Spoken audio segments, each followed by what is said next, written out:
Tapi begitu lu jadi orang Kristen dan lu mengikuti Kristus yang memikul salib, sekalipun dia adalah Tuhan di atas segala Tuhan dan memilih lahir di kandang domba, ukuran lu harus beda, men. Clearnya di situ dulu. Jangan lu campurin. Begitu lu campurin, lu bawa konsumerisme ke dalam iman, lu pakai iman sebagai alat konsumerisme. Gua akan dapat semua ini dalam nama Yesus. Dalam nama Yesus. Itu adalah bentuk penyertaan Tuhan dan berkat Tuhan dalam kehidupan saya. Gitu. Bapak Ibu, itu kampret namanya. Anda sedang melayani diri sendiri dengan mengatasnamakan Tuhan. Siapa Tuhannya? Anda sendiri. For your own glory. Apakah betul misi gereja mengharuskan gereja semega ini? Apakah betul misi gereja mengharuskan uang 100 miliar hanya untuk gedung? Betulkah ini cara memuliakan Allah? Tidakkah 100 miliar bisa dipakai untuk mengadopsi berapa kampung kecil yang bisa kita sejahterakan? Buka lapangan pekerjaan baru. Right? Haruskah sekali akhirnya kita naikin listrik untuk satu kali ibadah dengan laser yang tembak sana sini, menghabiskan uang puluhan juta hanya untuk satu produksi ibadah? Apakah betul itu memuliakan Allah? Itu kehadirat.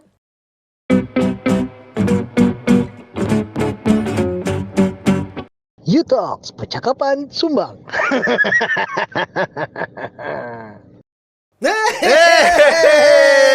Selamat datang di U-Talks bersama Reformasi Liturgi Church. Oke, seneng banget kita dari RLC atau Reformasi Liturgi Church. Saat ini kita take podcast kita yang pertama. Udah hadir bersama dengan kita siang pagi hari ini. Ada pastor kita nih, Musa kita nih, namanya Musa siapa, Musa? Musa pertama kali ditebak dulu, ini pagi, siang, sore, apa malam? Oh iya benar juga ya. Gak kelihatan. Oke. Ya. Atanasios is in the house. Timothy Atanasios, dan sebelah kanan kita, kalau terutama buat cewek-cewek, saatnya kalau mau kenalan langsung sama pastor kita yang sebelah kanan. Siapa namanya, pastor? The one and only CJ. Yes, CJ atau Chandra Julianto. Oke, senang banget siang hari ini kita langsung aja kita mau ngobrol-ngobrol sih, lebih kepada ngobrol-ngobrol ya pastor-pastor nih semuanya nih pada siang hari ini kita, karena kita agak-agak kelebihan waktu, jadi kita mau ngobrol-ngobrol tentang konsumerisme gitu ya. Baik. Konsumerisme yang saat ini perilaku konsumtif atau konsumerisme yang menjadi gaya hidup di kehidupan kita zaman sekarang, terutama anak-anak muda mungkin ya, dan di dunia kehidupan anak-anak Kristen lah, kurang lebih begitulah ya. Oke. Sekarang bicara tentang konsumerisme, mungkin kita satuin pandangannya dulu kali ya. Kira-kira apa sih definisi dari konsumtif atau konsumerisme itu? Kalau menurut para pastor nih, terutama dari pastor Tim dulu deh. Pastor Tim dulu. Iya. Pastor Tim dulu. Nggak tahu. Emang ini ya, konsumerisme adalah satu paham, karena ada isme gitu kan, gitu. Satu paham gitu, tentang bagaimana seseorang itu menghidupi satu kehidupan itu hanya sekedar untuk menjadi konsumen, mengkonsumsi. Yang sayangnya adalah bahwa kita nggak tahu batasannya, seberapa banyak yang kita konsumsi dan seberapa banyak uang yang kita keluarkan demi mengkonsumsi hal tersebut. Nggak tahu kalau definisinya di KBBI begitu apa enggak, yang pasti itu definisi gue. Oke. Kalau menurut Musa CJ gimana nih? Mungkin menambahkan kali ya, kayaknya aku rasa mereka konsumtif not just for the sake of buying things, tapi kayaknya mereka mendapat makna hidup atau akhirnya mengasosiasikan kebahagiaan dengan banyaknya barang-barang yang mereka punya. Berapa canggih barang yang mereka punya, seberapa up to date mereka dengan fashion, dengan gadget yang mereka punya, sehingga kalau mereka tidak beli itu, fear of missing out juga. Akhirnya mereka merasa kurang keren, ketinggalan, kurang happy, gitu ya. Kurang update, dan ujungnya kurang bahagia. Lalu apa gunanya hidup gue kalau akhirnya gue tidak bisa mendapatkan ini itu gitu. Tuhan nggak sayang. Tuhan gak sayang, bukti dari Tuhan tidak memberkati gitu-gitu. Oh, jadi kira-kira apa nih contohnya sifat-sifat konsumtif nih ya? Termasuk pemborosan pasti dong. Gitu dong, beli barang-barang yang mungkin sebenarnya udah ada gitu, kegunaannya juga udah ada, tapi beli terus ya. Contoh tadi kayak Musa tadi bilang kayak update tentang gadget gitu, yang kayaknya kalau kita ikutin juga kayaknya nggak bakalan ada habisnya gitu kan. Kayak mungkin juga kalau kita bicara gadget gitu 3-4 bulan sekali keluar seri-seri yang baru gitu ya. 15, 16, 17. Tapi kan itu sebenarnya menjadi keuntungan ya buat produsen gadget itu ya. Jiwa-jiwa yang konsumtif ini ya. Ya kan memang didesain untuk terus-menerus beli kan. Maka aku rasa pada akhirnya konsumerisme itu tidak pernah melihat fungsi atau tujuan atau kualitas. Contohnya gini lah ya, kalau handphone saya rusak, lalu saya beli handphone, saya akan mengincar handphone yang satu sesuai budget, dan kedua yang seberkualitas mungkin sehingga gue nggak beli-beli lagi rusak-rusak lagi. Oke. Dalam hal itu aku paham lah ya, makanya ada orang-orang yang kadang-kadang gue langsung beli iPhone 15 gitu, dengan harapan 10 tahun lagi gue nggak ganti atau 5 tahun lagi gue nggak ganti. Beli kualitas gitu, dengan sesuai tujuan dan fungsi. I get it.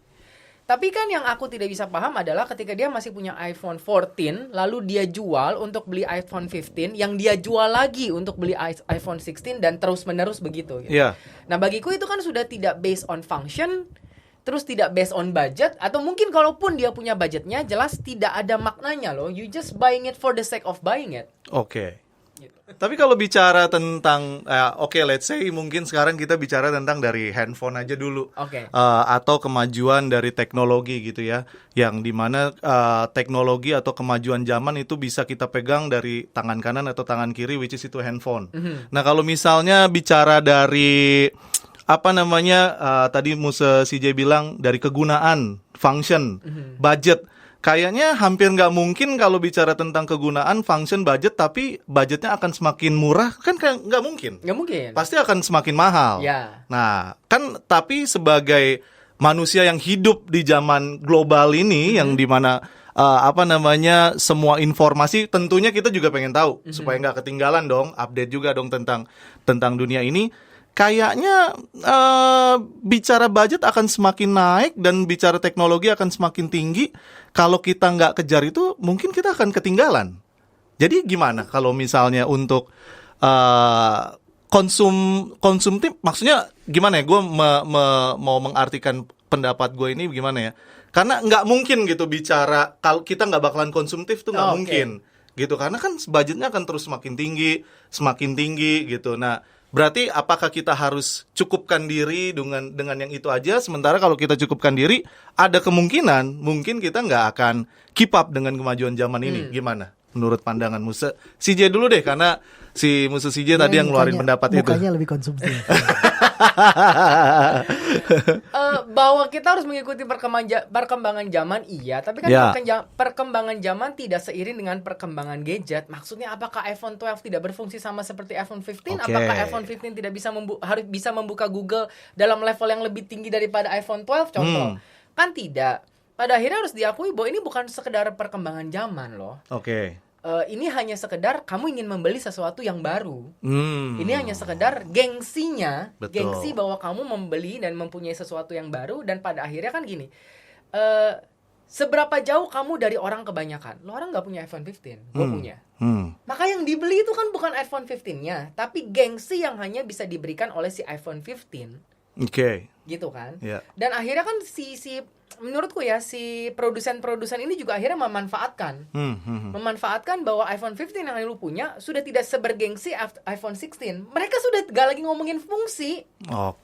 Mereka sudah tidak lagi ngomongin fitur yang berbeda banget antara 15 dan 14 dan 15 dan 16 dan sebegitu seterusnya gitu. Mereka cuma ngomongin gengsi yang berbeda. Yang mereka sudah jual gengsi. Nah kalau gitu bagiku sudah konsumerisme. Kecuali si iPhone 16 ini betul-betul bisa membawamu ke bulan.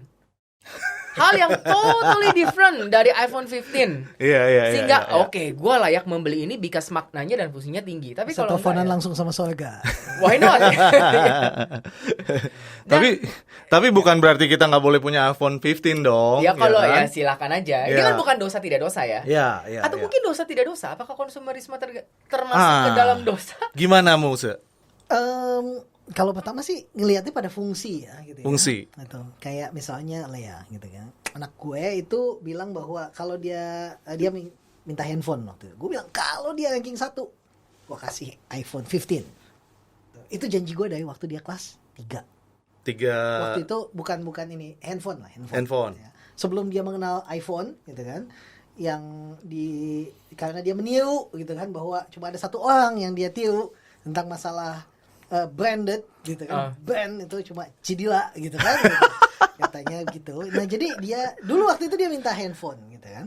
Gue bilang kalau ranking 1 kasih handphone gitu kan. Gue tahu dia gak akan ranking 1 gitu. Itu kan sebenarnya intinya itu gitu. Ya kalau dapat juga ya gambling juga, kalau dapat ya bagus. Iya, juga. kalau Layak misalnya lah. dapat gimana? Kalau misalnya dapat apakah akan dikasih atau enggak? Justru karena waktu itu kan gue udah bilang bahwa dia tuh rankingnya 15. Bayangin mulai 30 dia ada di tengah-tengah. Dia Kayaknya nggak mungkin ya langsung Nggak mungkin jump tahu. ke ranking 1. Terus gue udah bilang sama guru-guru. Ada satu wali kelas yang nanya gini, maksud bapak nggak yakin kalau dia bisa ranking 1? Betul, gue bilang gitu. Terus begitu dia rankingnya mulai naik ke 10 besar, mulai gue ancam guru-guru. Gue bilang, awas aja sampai anak gue ranking 1. Tapi intinya adalah bahwa gini, ketika dia punya handphone, kan gak mungkin dibeliin iPhone 15. Kalau kita ngomong tentang fungsi, buat apa dia iPhone 15? Betul. Oke? Karena di sekolahan gue yang lama, gue pernah punya masalah dengan anak yang waktu itu zamannya iPhone 7. Anak kelas 6 SD pakai iPhone 7, baru keluar 2 minggu langsung beli. Di mana tuh sekolahnya? Baru punya 2 minggu hilang. Nah, jadilah itu menjadi kasus kan gitu. Nah, cuma intinya adalah bahwa buat apa anak punya iPhone yang terbaru? Oke. Why? Gitu kan? Itu kan menjadi satu pertanyaan. Why? Kenapa? Kenapa perlu? Nah, jadi kalau misalnya ditanya, pertama pada fungsi tempat tujuan gitu kan. Gue pikir bahwa kita aja kalau misalnya kita naik busway, nggak mungkin kan kita pakai kalung dan sebagainya gitu loh. Coba untuk menyesuaikan diri dengan tempat di mana orang berada dan sebagainya. Gue pikir itu kan menjadi dasar untuk pemikiran pertamanya. Kalau bicara tentang dosa sama nggak dosa, dosa itu. Dosa itu. Yakin? Ada di mana nih dalilnya? Itu nggak ada pengendalian dirinya itu. Bicara tentang pengendalian diri. Orang tuh menjadi masalah kan adalah pengendalian diri. Dulu ada satu orang hamba Tuhan ya, gue salut juga dengan dia. Dia bilang gini, buah roh tentang pengendalian diri itu saya praktikkan sama keluarga saya adalah ketika anak saya minta sesuatu, pertanyaan saya nomor 1 adalah bisa tunggu nggak? Bisa ditunda nggak? Gitu kan? Dan pada akhirnya kalau kita merenungkan gitu ya, bahwa ternyata tidak ada hal yang tidak bisa ditunda. Oke. Gitu ya. Jadi semua hal tuh biasanya bisa ditunda.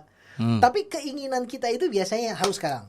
Sekarang. Dan tidak ada penguasaan diri. Dan ketika hal itu sudah terbiasa, sekarang harus dapat. Itu akan menyulitkan hidup seseorang ke depannya.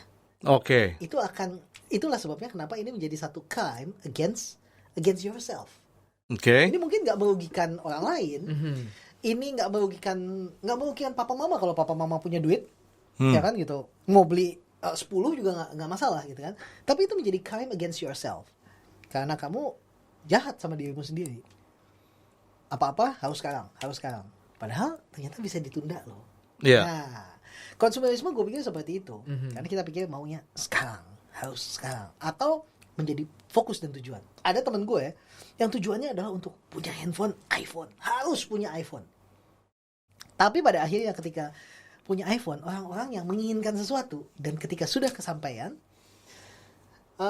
kalau ditanya bagaimana perasaannya, dan akan jujur untuk mengatakan, iya gitu aja ternyata. Gitu, nah, gue jadi berpikir, sorry nih Musa nih, gue potong sedikit nih kalau misalnya soal kayak gitu. Tapi kalau misalnya kita sebagai kaum pekerja lah ya, gue bicara sebagai orang yang bekerja, punya anak, punya istri, punya goals gitu. Demi jargon work-life balance gitu misalnya, gue menabung karena gue mau liburan ke Eropa, ke Jepang. Apakah gue termasuk orang yang terjebak di dalam perilaku yang konsumtif? Apakah gue sudah mengglorifikasi konsumerisme atau bagaimana kalau misalnya kayak gitu?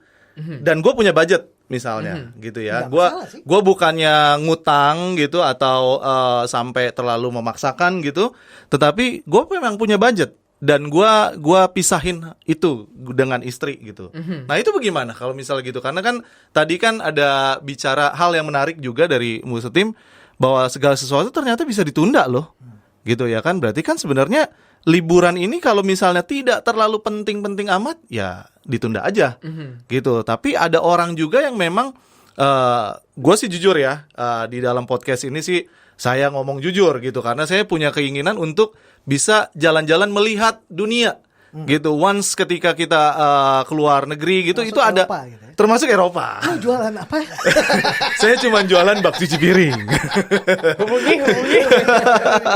Nah iya, cuman kan maksudnya kan dengan kita melihat dunia di luar sana gitu, itu membuat kita kayaknya wawasan tuh lebih terbuka. Oh iya dong, iya dong. Gitu ya kan. Nah, jadi gimana kalau misal gitu, apakah itu termasuk gua sudah terjebak di dalam perilaku yang konsumtif gitu, kecuali gua mengakui gua konsumtif untuk urusan sepatu. Itu gua akui. Tapi nah, misalnya ada hal-hal kayak begitu, atau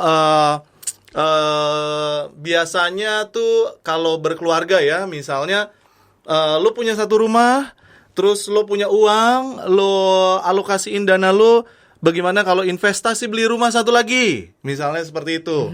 Nah itu kan sebenarnya bicara investasi juga bicara tentang apa ya, saving, ya investasi harta benda lo ke sesuatu yang lo bisa invest gitu ya, yang tentu yang menguntungkan, misalnya tanah atau rumah gitu. Nah apakah itu konsumtif juga atau enggak, pemikiran seperti itu?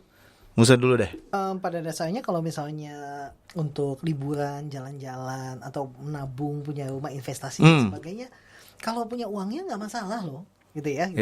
Ya. Tapi tidak boleh gitu ya, atau jangan sampai hal itu menjadi satu pembiasaan di mana ketika kita tidak bisa mencapainya dan itu mengganggu kehidupan kita. Oke. Poinnya di situ. Gue pernah ketemu dengan orang-orang yang begitu kaya gitu, yang sehingga setiap kali liburan itu pasti pergi luar negeri, gitu kan. Tapi begitu tiba-tiba udah nggak kaya lagi, gitu, dan itu menjadi masalah. Dan Betul. masalahnya itu akan selalu mengungkit. Betul, Gitu kan. iya. Dulu ya. Karena ketika standar lo udah tinggi, lo mau turunin jadi susah. Tapi ketika standar lo masih di bawah, naikin itu lebih gampang. Nurunin standar biasanya lebih susah. Kan ya, pada akhirnya kan kembali lagi pada bagaimana kita menguasai diri, pengendalian diri itu yang paling penting, sehingga kita tidak membeli secara impulsif. Oke. Karena kan bukan masalah punya atau nggak punya, Ya, gitu kan? Kita semua punya uang untuk beli gado-gado. betul. Mau all you can eat pun masih punya, gitu kan? Kalau beli gado-gado kita, atau beli somai lah, lebih gampang beli somai.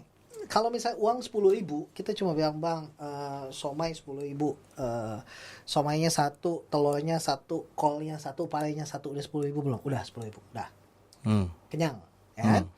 Punya uang 1 juta, gitu kan? Atau 10 juta, punya uang 10 juta, bang, ini somai semuanya gue beli. Gampang kan? Padahal kita nggak butuh untuk beli 10 juta untuk somai tersebut. Lu punya uang 1 miliar, lu bisa bilang sama dia, bang, ini semua somai, gobaknya sama elunya sekalian gue beli, kan gitu kan?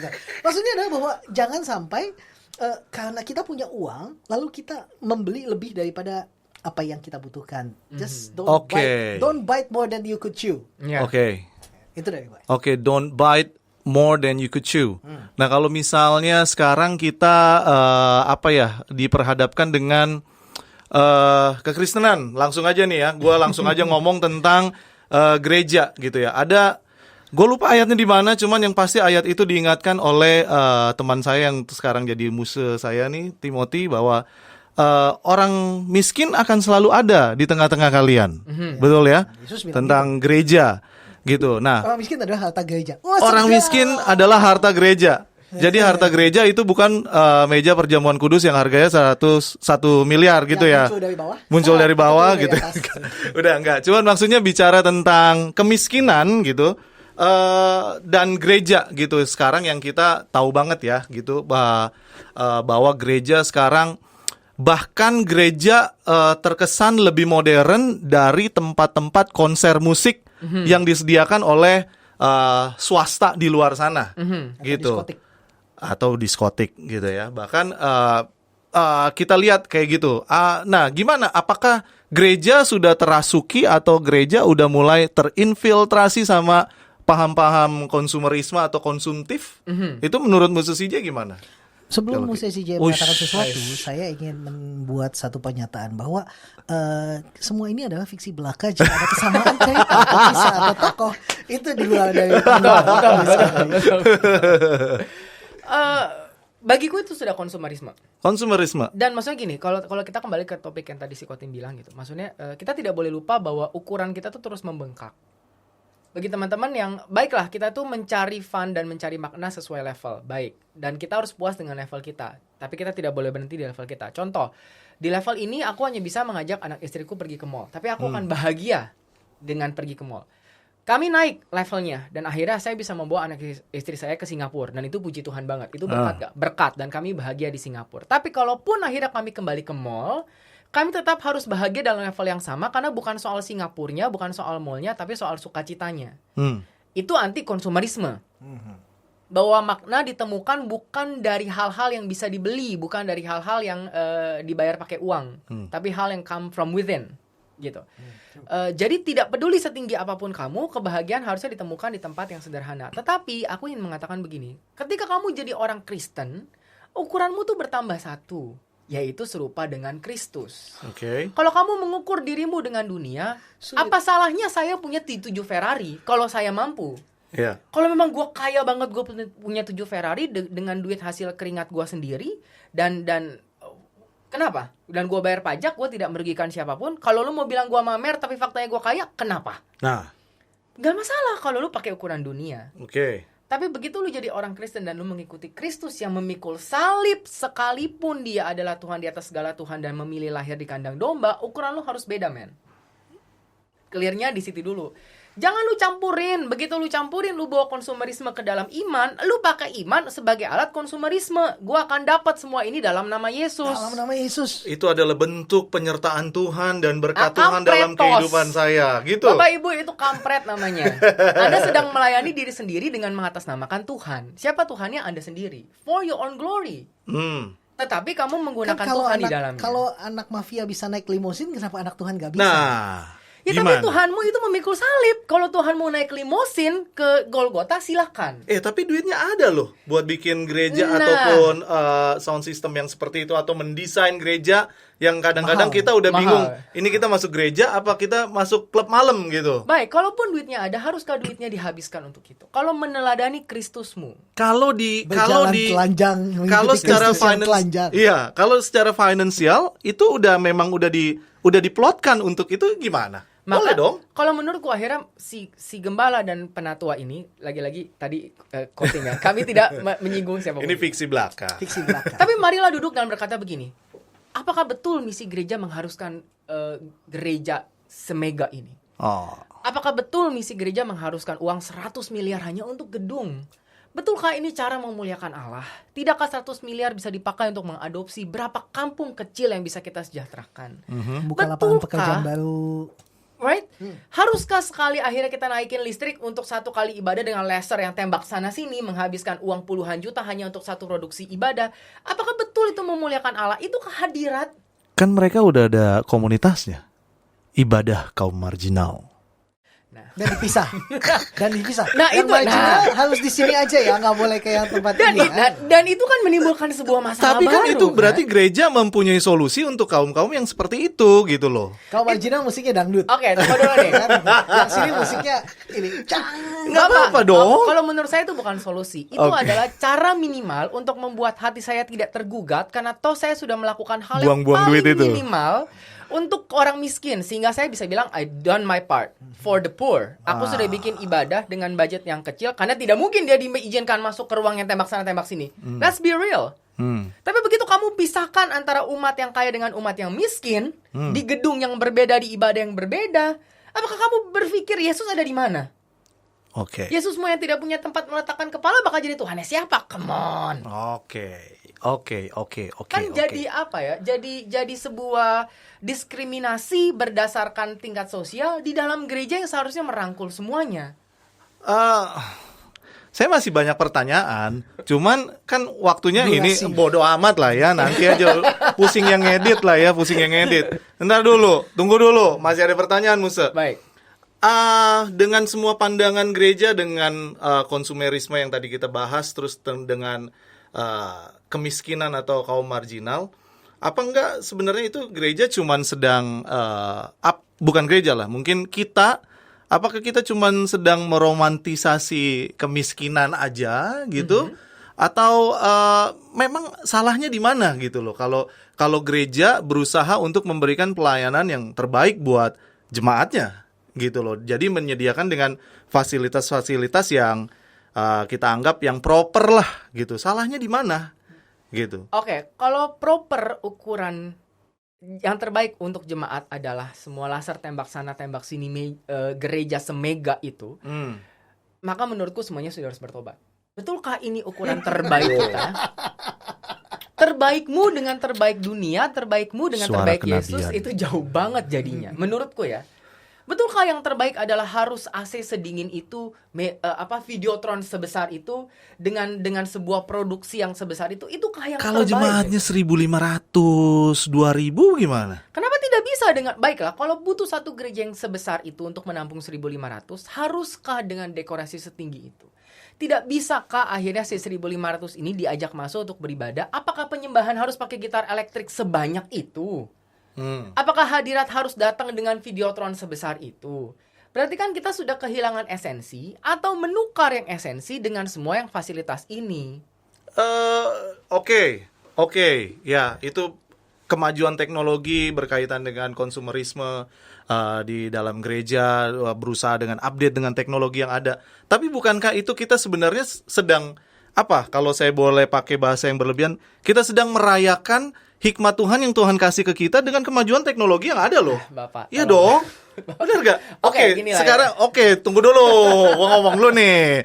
Kalau misalnya zaman dulu kita akan susah banget nih penginjilan ke daerah-daerah tertentu. Baik. Gitu dengan berjalan kaki atau dengan naik mobil gitu ya, akan susah. Tapi sekarang bukankah ketika Tuhan kasih kita hikmat untuk membangun atau mencipta segala sesuatu, which is itu kemajuan teknologi, misalnya pesawat. Pesawat itu memudahkan kita untuk menginjil loh. Benar gak? Setuju. Sampainya berita firman Tuhan gitu. Bahkan sekarang lebih gila lagi. Tanpa kita harus ada di sana, ada kemajuan teknologi yang namanya Zoom, Google Meet, sosial media yang semua ada. Lah, terus masa kalau misalnya kemajuan itu udah Tuhan kasih gitu ke kita dari di otak kita, di akal kita untuk berpikir, untuk mencipta gitu, apa salahnya kalau kita pakai itu? Justru saya malah setuju. Nggak ada yang salah kan? Enggak, saya setuju Iya gini kan? loh. Kalau gitu kenapa nggak budget Videotron diberikan untuk memberikan pesawat kepada penginjil-penginjil supaya diberi ke pelosok-pelosok? Sama juga menjebak penginjil itu akan jatuh di dalam dosa konsumerisme. Oh, saya punya pesawat gitu maksud Bukan Anda? memberi pesawat dong. Tiket. Iya. Oke. Enggak, karena mari jujur lah ya. Penginjil mau dikasih pesawat. Ya bukan Oh, gitu masalahnya kan dong. begitu tadi. Jangan sampai salah nih kita nih. Iya, tapi mari nangkepnya. jujur lah. Dari 100% perpuluhan yang kamu minta, persembahan buah sulung yang kamu minta, persembahan yang kamu minta, berapa persen sih yang kamu habiskan buat Ini gedung? mau dibahas lagi ya? Ini mau dibahas. Iya kan? Nantikan. Kan fairnya Bisa sih, begitu. Dan oke lagi nih, kalau saya mau bawa, jangan ngomongin gereja lah. Mari ngomongin orang Kristennya nih. Mari ngomongin Korendi yang tadi mau pergi ke Eropa. Kalau Korendi bahkan akhirnya berpikir 100% budget ini setelah saya investasi beli rumah ini, beli rumah itu, saya mau ke Eropa. Tidak ada bagian kepada orang miskin, kamu butuh bertobat. Oh my goodness.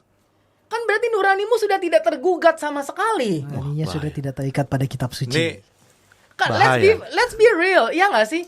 Kalau akhirnya si orang Kristen merasa saya sudah memberikan perpuluhan, akhirnya dia bebas dari semua beban dan dia berpikir bahwa tugas dia di bumi sudah selesai. Sekarang uang yang saya kumpulkan setelah perpuluhan adalah buat saya semua, maka tidak ada beban nurani, saya bisa pergi ke Eropa jauh-jauh. Sementara ada banyak orang miskin di negara saya dan tidak ada gugatan sedikit pun. Kan sesuatu ada yang salah. apakah dengan gua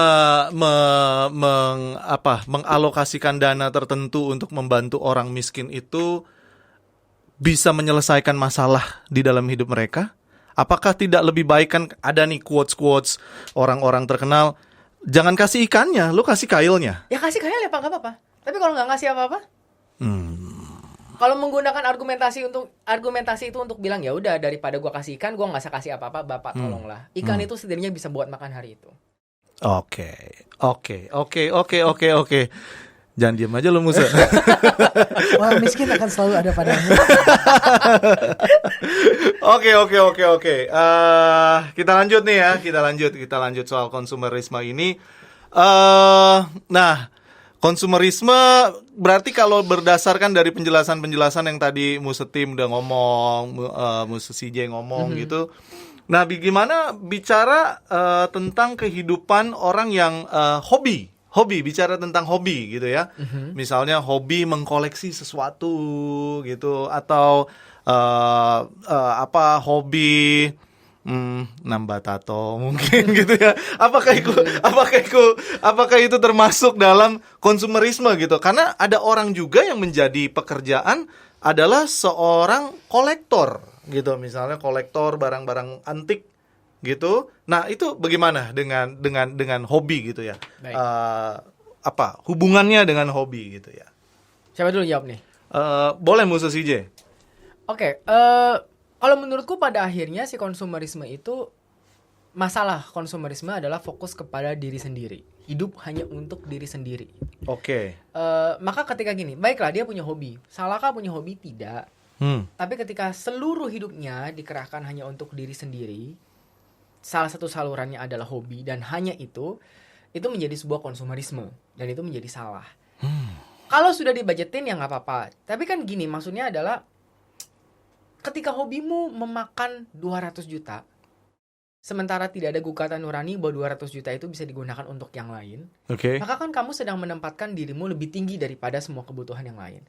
Lagi-lagi begini ya teman-teman, ukuran yang kita pakai adalah ukuran Kristiani. Kristiani serupa dengan Kristus. Berarti kita sedang melihat teladan Kristus sebagai inilah model, dan dari sananya lah kita mengukur apakah kita lurus atau bengkok. Maka orang yang punya hobi mahal ini, sekalipun dia bekerja keras dan memang dia punya uang untuk menghabiskan hobinya, harus terlebih dahulu mengukur dengan ukuran Kristus, apakah hobi saya ini sebenarnya sudah bisa dijustifikasi atau sudah tidak bisa lagi dijustifikasi. Masih benarkah atau ini sudah berlebihan? Apakah saya harus dikendalikan oleh hobi saya kalau self-control, ataukah saya lebih baik menggunakan uang untuk hobi saya ini untuk hal yang lain? Karena hobi hanya memuaskan diri sendiri. Gitu. Sedangkan ketika saya menggunakannya untuk hal yang menurut saya lebih berguna, maka ada orang lain yang bisa mensyukuri uang itu lebih daripada saya. Maka kan pada akhirnya kalau begitu, yang ukurannya itu apakah dia hidup untuk diri sendiri atau tidak. Hobinya jadi adiksi.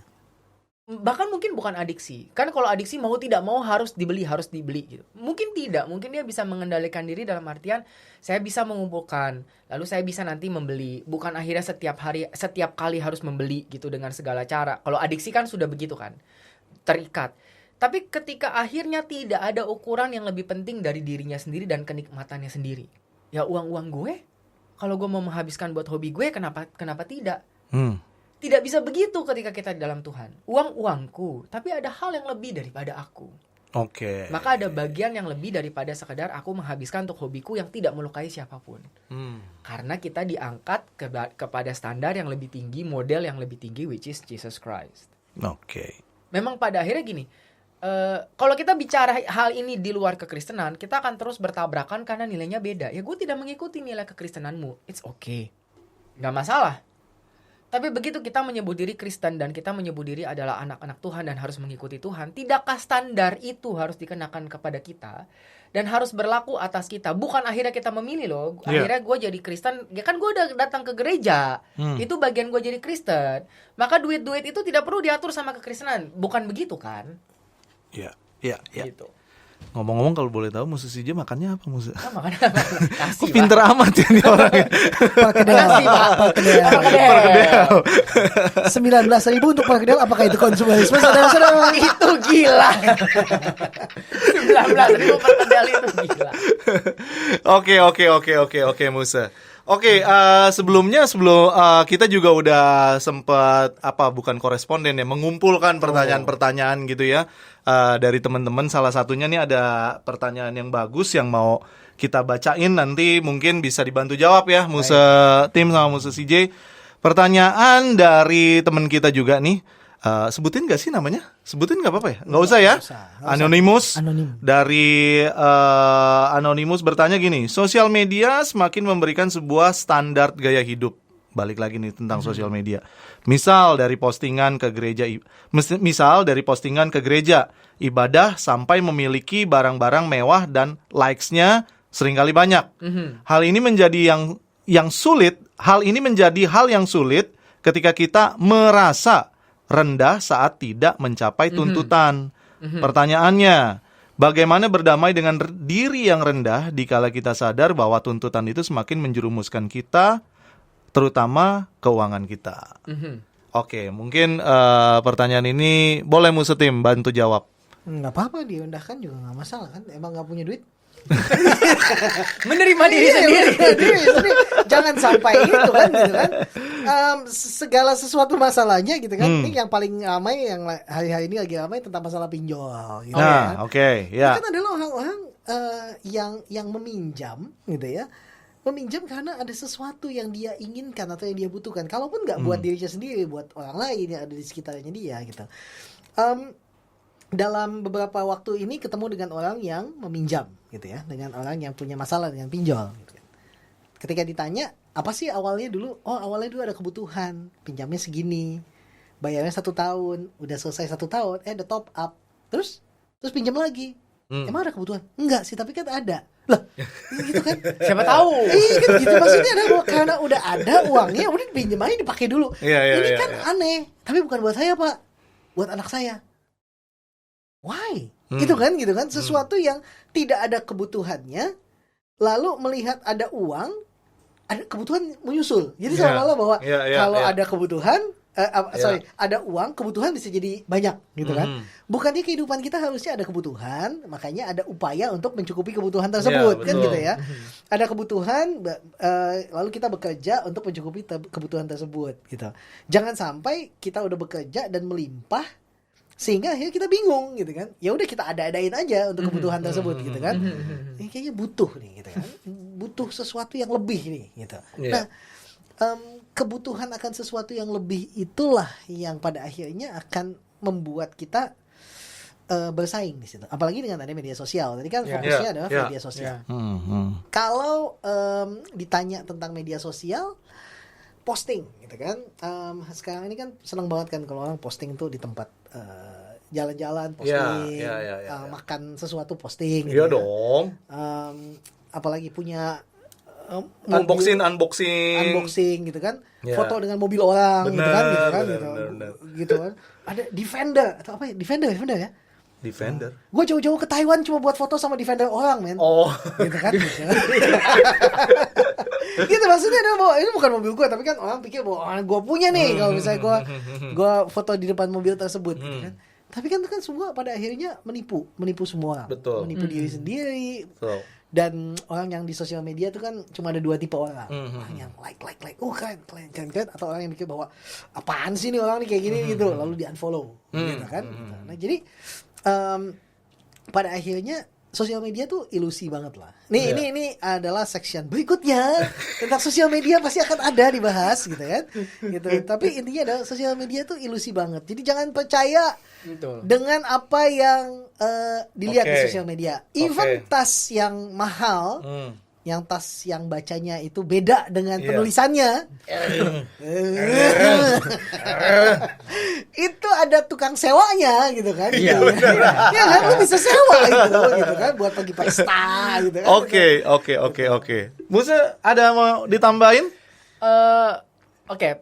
Ketika kita akhirnya ngomongin konsumerisme dan kaitannya dengan kekristenan, tujuan kita kan bukan untuk ngejudge. Ini adalah untuk reflektif, introspeksi. Bertobat. Bertobat tapi untuk diri sendiri ya. Karena gini, seringkali akhirnya ketika kita melihat sosmed, akhirnya kita pun ingin memaksa orang-orang juga untuk akhirnya mengikuti yang kita ikuti. Jadi ketika, kan lu harus seperti Kristus, lu jangan mamer dong. Nggak main begitu-begituan ya. Jadi tugas kita lihat sosmed bukan nyinyir, tapi introspeksi. Tobat. Oke, having said that, aku tuh sejauh ini tidak melihat gunanya sosmed kecuali untuk mamer. Sorry to say, gitu. Aku tidak melihat gunanya yang lain. Dan bahkan ini aku akhir-akhirnya mulai menyadari, tunggu, jangan-jangan aku sudah mulai masuk ke dalamnya. Karena let's face it lah, kalau nggak ada yang bagus kita juga nggak bakal post. Maka sebelum post kita sudah memikirkan dan sudah mengukur apakah seberapa like yang kita punya. Apakah ini berdampak bagus dan positif kepada saya atau tidak. Apakah ini menunjukkan saya in positive light atau di dalam terang yang menunjukkan saya orang kaya atau saya orang bergengsi atau tidak.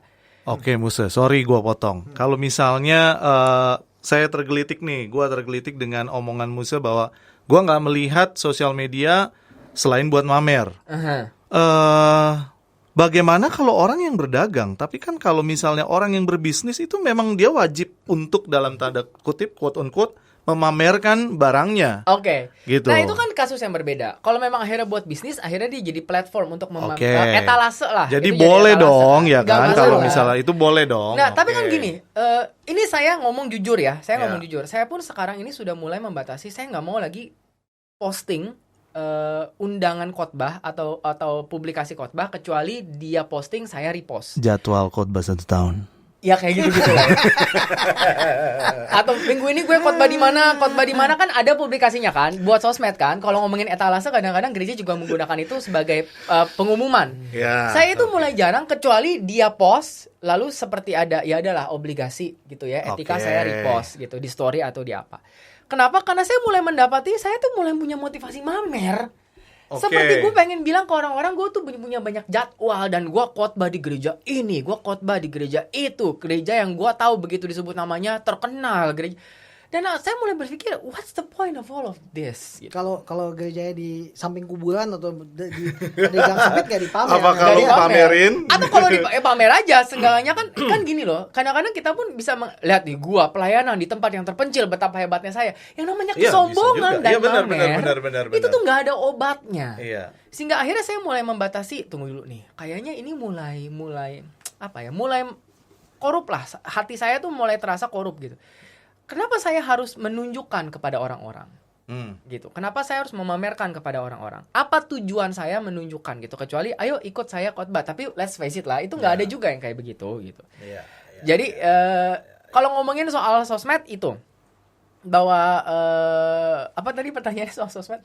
Iya, jadi kan orang kan sekarang banyak nih gitu yang posting Nah, gitu. kalau saya ngelihat teman-teman saya punya ini itu, saya akan mengingatkan diri sendiri, puji Tuhan buat dia. Karena kan tujuannya reflektif ya, bukan untuk menghakimi dia. Dia punya iPhone 15, padahal kemarin baru punya iPhone 14. Puji Tuhan.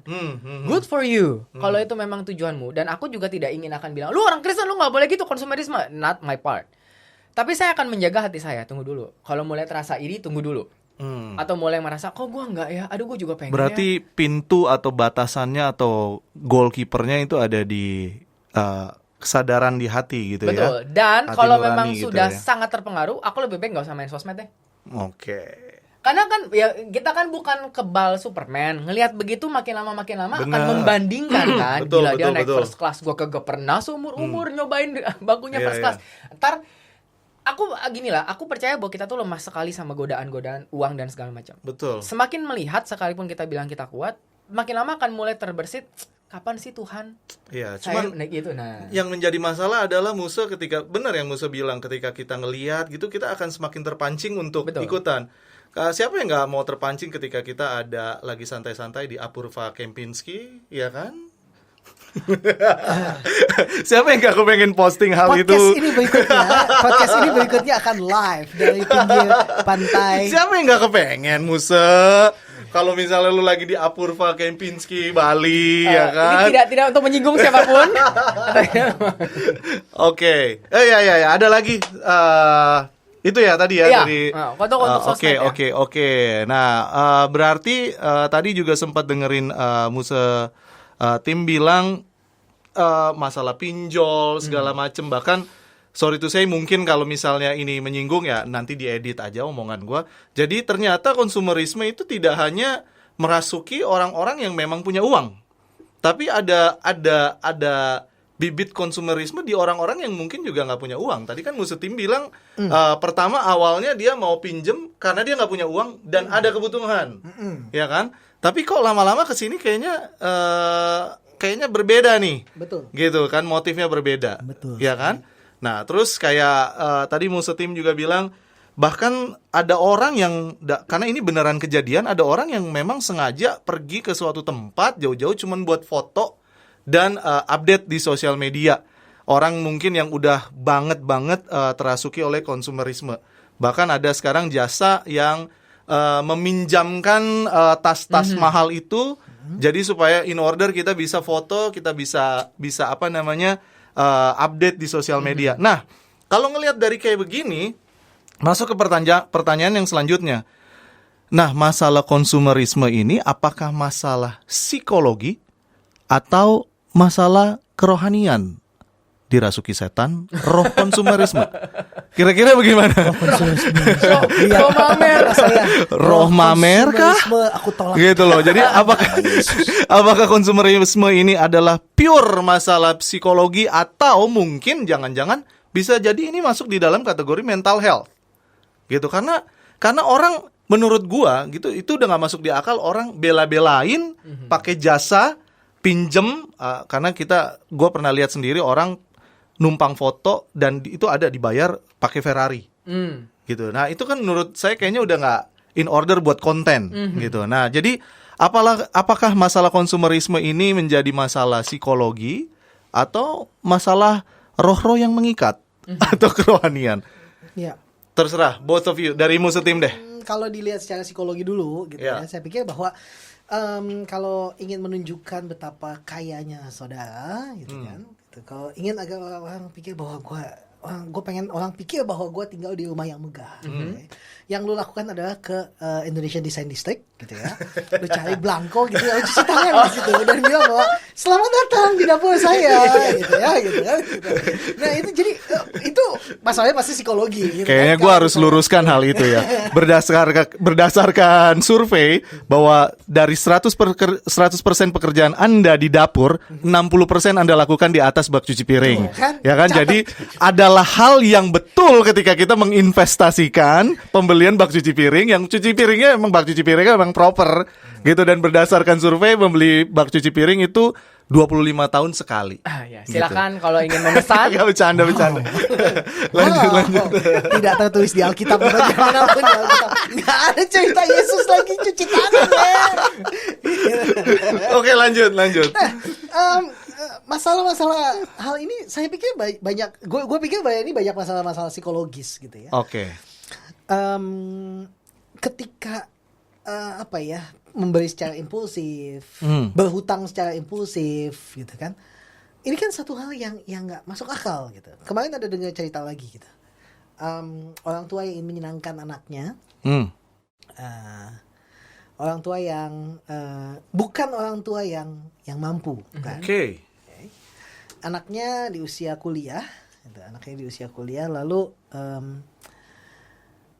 diputusin pacar anaknya karena sakit di mana matanya ada iritasi something gitu sehingga terancam kehilangan penglihatan. Obatin sama dokter dan sebagainya. Diputusin pacar karena hal itu jadi sedih gitu kan. Orang tuanya ingin menghibur anaknya dan tanya kamu minta apa? Kalau ada yang ini kita akan kasih biar kamu enggak ini. Ini ingat, ini bukan orang kaya gitu ya. Ini bukan orang kaya. Oke. Lalu anaknya bilang bahwa dia minta mobil. Dan orang tuanya pikir bahwa oke, gitu. Dia mengokekan gitu kan. Gue sampai pikir bahwa wow, antara yang bertanya dengan yang ditanya sama-sama punya masalah psikologis di sini gitu kan. Karena tidak menghitung apa yang mereka punya gitu kan. Tetapi melihat pada apa yang mereka tidak punya gitu kan. Mereka mencoba untuk mengambil sesuatu dari apa yang mereka nggak punya, tapi mereka mau coba untuk paksakan gitu ya. Tapi kembali lagi kalau misalnya kita melihat pada hal-hal seperti itu yang kalau kita pikir ini sakit loh. Ini sakit loh gitu kan, nggak sehat gitu. Tapi kalau misalnya kita mau runtut lagi masalah spiritual, gue rasa why? Kenapa harus begitu? Iya. Padahal kalau misalnya orang memiliki masalah spiritual di mana dia konten dengan apa yang Tuhan berikan gitu, nggak akan sampai melebar ke situ kan? Punya mobil nggak nggak masalah lah, gitu kan? Lalu dilihat pada fungsinya. Rasa cukup itu spiritual. Rasa cukup itu spiritual, dan Alkitab banyak banget mengatakan tentang hal itu. Cukupkanlah dengan apa yang ada, gitu kan? Itu kan yang Alkitab katakan. Dan kesusahan sehari itu cukup untuk satu hari gitu kan. Gitu. Jadi bahkan untuk ketika di padang gurun itu pun gitu, ngambil mana ya udah buat hari itu aja gitu kan. Nggak usah berpikir ini. Tapi kan kalau kita punya segi-segi spiritual kita baik gitu, maka hal itu akan merasuki ke dalam kehidupan secara psikologis, secara jasmani dan sebagainya, itu akan baik. Tapi kalau misalnya spiritual kita nggak baik, maka hal itu pasti akan berdampak kepada perilaku kita, kan? perilaku kita. Jadi jangan salahkan bahwa wah itu karena roh jahat, enggak lah gitu. Roh konsumerisme enggak lah gitu kan. Itu cuma karena kamu bergaul dengan orang yang salah, gitu kan? Kamu follow orang-orang yang salah, gitu kan? Kamu nonton orang-orang yang salah, gitu kan? Kalau ditanya gitu, emang idola kamu siapa? Kim Kardashian. Ya gimana kan gitu. Gitu. Jadi cobalah teman-teman semuanya gitu.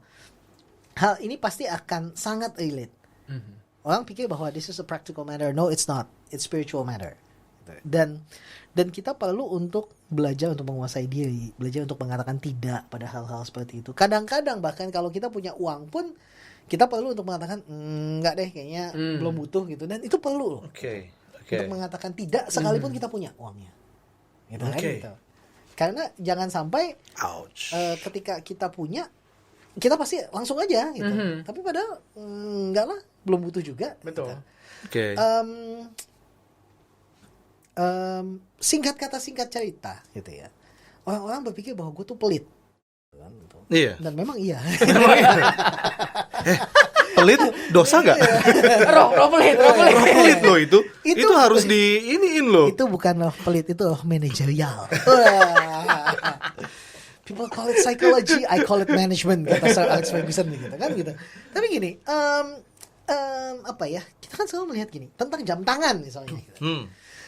Jam tangan, gue punya jam tangan 3 waktu itu. 3 dikasih. Satu dikasih sama bokap, satu dikasih sama murid kayaknya dulu di sekolah yang lama, satu lagi dikasih sama Dila. 3. Gue pikir buat apa gue jam tangan 3? Gue belum pernah lihat orang kaya tuh pakai jam tangan 3. Kan?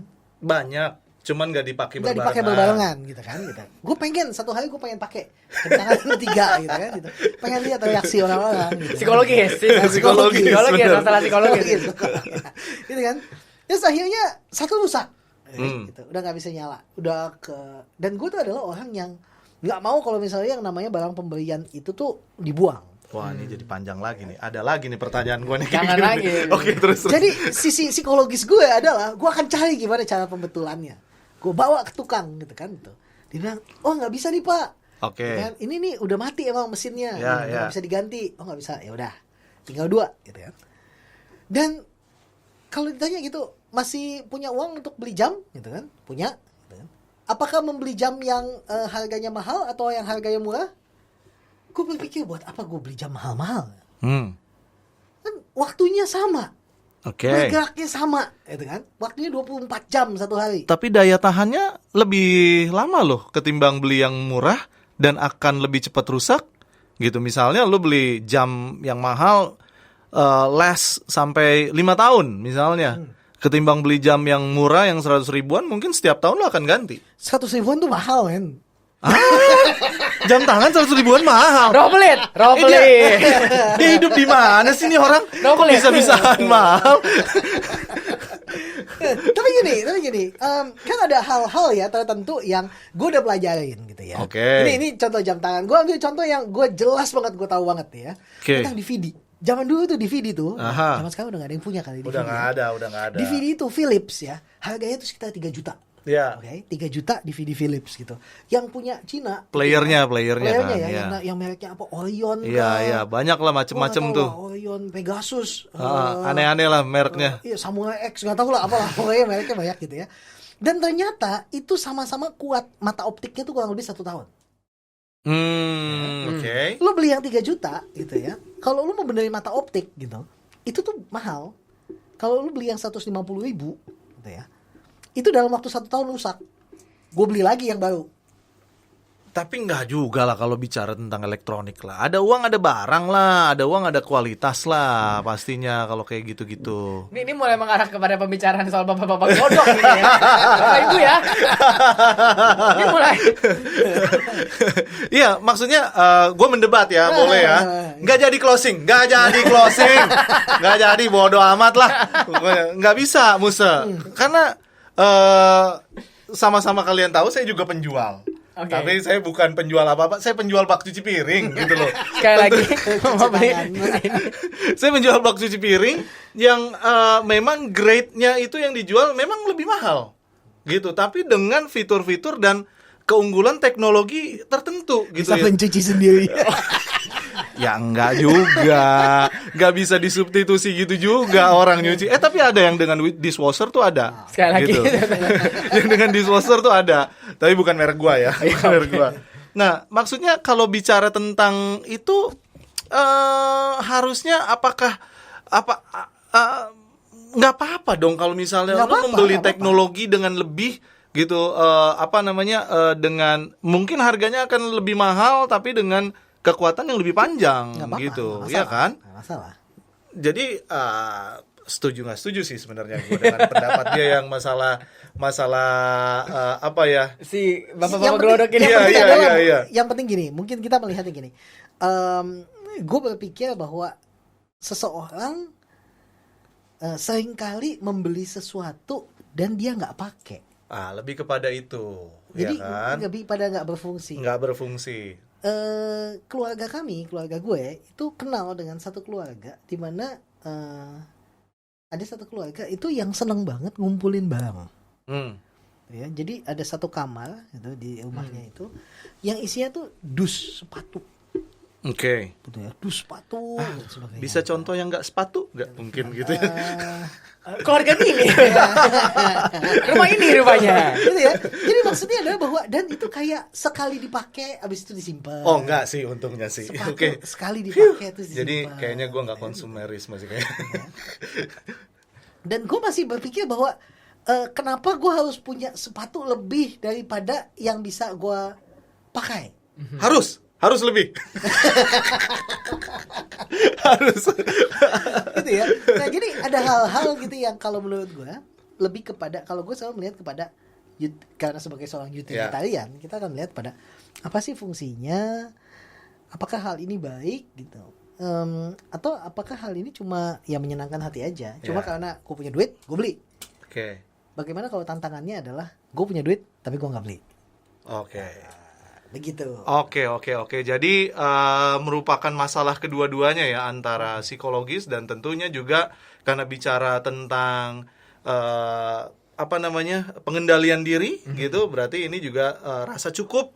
Itu berarti masuk juga tentang masalah kerohanian. Gitu. Mungkin dari musisi J mungkin ada yang mau ditambahin untuk hal ini. Aku mungkin melihatnya justru lebih secara garis besar, secara lebih zoom out lagi. Bahkan mungkin bukan psikologi atau rohani, tapi sudah masalah budaya kali. Bagaimanapun kayak kalau kita pikir konsumerisme itu kayaknya lahir dari kapitalisme. Betul. Dan mari kita jangan masuk ke dalam perdebatan bahwa kapitalisme atau Kapitalisme dan sosialisme itu berikutnya lah ya. jangan ke sana. Nanti apa bicaranya tuh begini.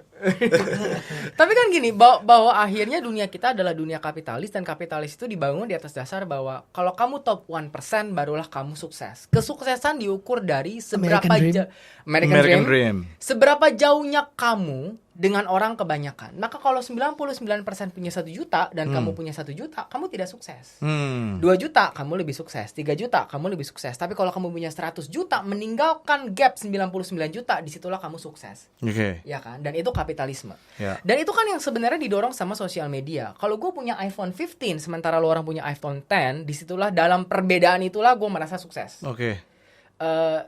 Maka kalau ditanya soal konsumerisme itu masalah apa, jelas dia adalah masalah psikologi yang dimotori oleh budaya. Memang budaya kita akan terus memproduce nilai kesuksesan yang didasarkan oleh konsumerisme. Dan tidak mungkin tidak. Kalau budayanya kapitalis, tidak mungkin kamu dianggap sukses kalau naik Kijang Kapsul. Iya. Atau Grand Livina. Atau mobil Toyota kebanyakan. Kalau Ferrari baru sukses. Ferrarinya 2 lebih sukses. Ferrarinya 7 lebih sukses. Bahkan bukan mobil, tapi sudah helikopter, jauh lebih sukses lagi. Begitu kan? Tidak mungkin tidak gitu. Maka aku lebih setuju sama Kotim bahwa akhirnya bagaimana cara kita mengcounter harus rohani. Gitu. Melawan budaya kapitalis ini harus rohani, akhirnya sadar bahwa 1 juta ini cukup. Tidak harus dapat 100 juta untuk menjadi cukup. Maka yang harus pertama kali dirombak adalah kamu, kitanya. Kenapa sampai 1 juta tidak cukup? Dari mana kamu pikir makan warteg tidak cukup? Karena kamu melihat orang makan steak. Padahal lidahmu mah enakan di warteg aja jujurnya. Perkedelnya 19.000 saudara-saudara. Perkedel 19.000 dengan perkedel 2.000 enakan perkedel 2.000. Tapi kan kayaknya- faktanya begitu. Tapi kan nggak, ya kalau dilihat dari sekarang kayaknya hampir udah nggak mungkin gitu kan. Akhirnya tidak mungkin lepas iya. dari kapitalisme dan konsumerisme. Iya, gitu. Iya. Itu kan idealnya. Betul. Tapi Nah, kayaknya di dunia yang rusak ini udah nggak ada yang ideal, ya kan? tidak Dan ada karena ideal kan bukan berarti karena akhirnya kalau tidak kita- mengejar. iya betul. Cuman kan kalau kita dihadapi dengan keadaan zaman sekarang, nilai inflasi apa segala macem, itu kan menjadi sulit gitu, ya kan? Setidaknya beginilah, bahwa kita hidup di dunia kapitalis, iya. Bahwa kita harus produktif dan kita harus menghasilkan, iya. Tapi bahwa akhirnya kita dikendalikan sama itu. Dan kita menyerah kepada konsumerisme. Bahwa akhirnya kita mengumpulkan, tapi betul kata Kotim, aku setuju sekali. Tantangannya sekarang bukan akhirnya kalau ada kebutuhan, tantangannya bukan mencari banyak supaya mencukupi kebutuhan, tapi menantang kebutuhan. Apakah betul ini kebutuhan atau tidak? Itu tantangannya. Ataukah ini bukan kebutuhan, tapi ini keinginan? Tidakkah saya bisa cukup tanpa memenuhi yang ini? Sehingga pertanyaannya bukan saya mengumpulkan banyak uang untuk memenuhi kebutuhan, tapi kebutuhannya dinilai dan dievaluasi. Gitu kan. Oke. Kalau kita kembali kepada pertama sekali kita podcast itu yang part 1 gitu ya. Yang disensor habis-habisan oleh produser. Jadi podcast ini udah berapa banyak sebenarnya? Nggak lulus sensor semua. Ada satu pertanyaannya Kotim yang bagus sekali gitu. Kalau nggak salah kepada Lea gitu. Dan aku menanyakan hal yang sama kepada anak-anak rohaniku. Tapi konteksnya waktu itu adalah ketika anak-anak remaja ini mau pacaran. Aku bertanya dua hal. Kenapa harus sekarang? Kenapa harus dia? Tapi pertanyaan ini bisa ditanyakan kepada konsumerisme. Kenapa harus sekarang? Dan kenapa harus barang itu? Kalau jawabannya tidak substansial harus sekarang. Dan tidak substansial, harus iPhone 15. Maka memang tidak substansial kebutuhannya. Ditantanglah kebutuhannya. Dan menurut saya itu cara kita untuk counter. Kita hidup di dunia kapitalis, tapi tidak harus jadi kapitalis. Kita hidup di dunia konsumeris, tapi tidak harus jadi konsumen terus-menerus. Oke. Gitu. Ya kan? Oke. Yang penting adalah gitu. Jadi kayak tadi ya, beli Ferrari atau beli mobil gitu kan, yang mahal sekaligus. Apalagi di Jakarta, punya setidaknya 2. Tanggal ganjil, mobil ganjil. Tanggal genap, mobil listrik lagi. Terus tahu bahwa mobil listrik itu ada bisa ganjil genap. Iya, kan? benar. Beli mobil listrik, mau beli Tesla, tapi Porsche Semangka nggak bisa gitu kan. Gitu. Boykot men gitu. Masuk ke topik yang berbeda lagi. Ini memang kita ini ya. Gak selesai podcast ini. Oke. Kita udah mau closing, cuman saya masih tertarik dengan satu. Jadi mikir gitu. Tadi yang Musetim cerita tentang dia dengar cerita bahwa ceritanya nih ada keluarga yang mencoba menyenangkan anaknya. Gitu karena anaknya begini. Oke, ini pemikiran bodoh mungkin, tapi jadi pengen tahu basic dari pemikiran dasar dari orang tua ke anak itu pasti ada untuk menyenangkan anaknya. Nggak mungkin nggak ada. Gitu. Kalau orang tua nggak berusaha untuk menyenangkan anaknya, kayaknya nggak mungkin. Gitu ya. Pasti ada. Nah, dan gue pernah berpikiran seperti ini gitu ya di dalam hati gitu ya. Ketika anak gue lahir gitu, anak gue cewek lahir, gue bicara dalam hati gitu. Saya akan coba yang terbaik, jangan sampai lu merasakan apa yang gue rasakan.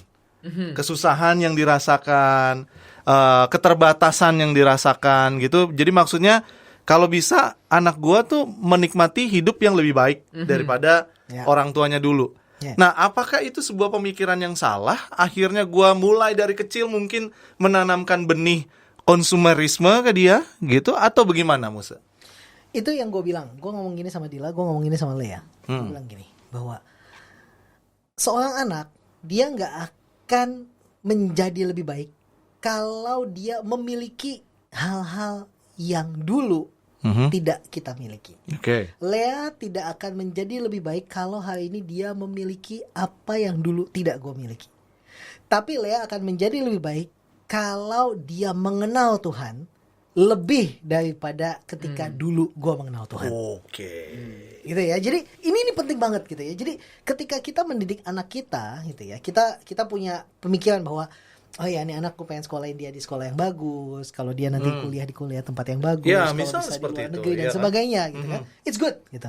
Tapi yang paling penting adalah bukan tentang apa yang dia miliki, tapi siapa yang dia kenal. gitu ya. Kalau dia mengenal Tuhan lebih daripada gua mengenal Tuhan waktu gua seumur dia. And it's going to be good. It's going to be good. It's going to be great for her. Gitu. Ya. That's why lo jadi gembala ya Musa ya. Closing statement yang bagus Tidak teman-teman. salah. Saya rasa itu wrap up semuanya ya. Bicara tentang konsumerisme, bicara tentang pengendalian diri, ya kan. Bicara tentang rasa cukup, dan bicara kuncinya adalah siapa yang kita kenal, siapa yang kita follow, dengan siapa kita menghabiskan waktunya gitu. Saya rasa begitu ya, karena tadi berdasarkan Musa CJ juga ini bukan hanya sekedar psikologis dan masalah kerohanian, tapi juga masalah budaya gitu. Nah yang saya nggak bisa bilang sayangnya gitu, generasi selanjutnya kayaknya sangat dekat dengan budaya ini. Lebih gitu. daripada dia dekat dengan Tuhan. Lebih dia jangan bilang gitu juga. Tapi mungkin makanya tantangannya buat generasi kayak anaknya Musa, Tim, kayak anaknya saya gitu, mungkin teman-teman yang lain gitu, itu akan lebih dekat gitu dengan tantangan budaya konsumerisme ini. Jadi oke, kayaknya segitu aja dulu ya perbincangan kita, podcast kita pada entah tanggal kapan kita akan tayang ini. Tapi seru banget, thank you buat Musa Tim. Ini kalau nggak dibedel sama produser.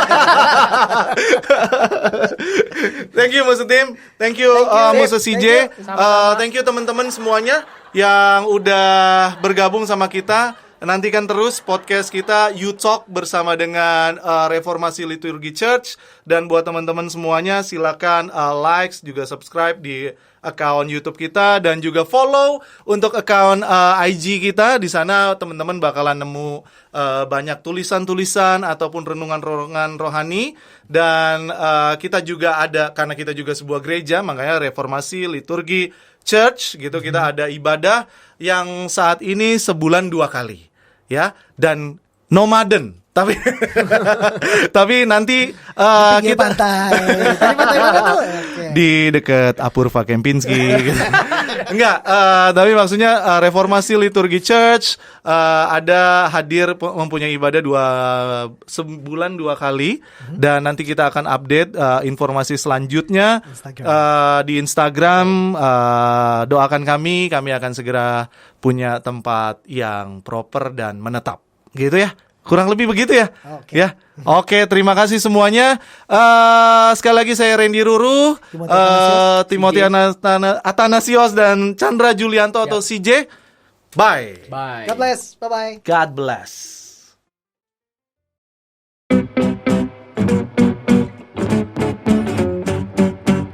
You Talks, percakapan sumbang.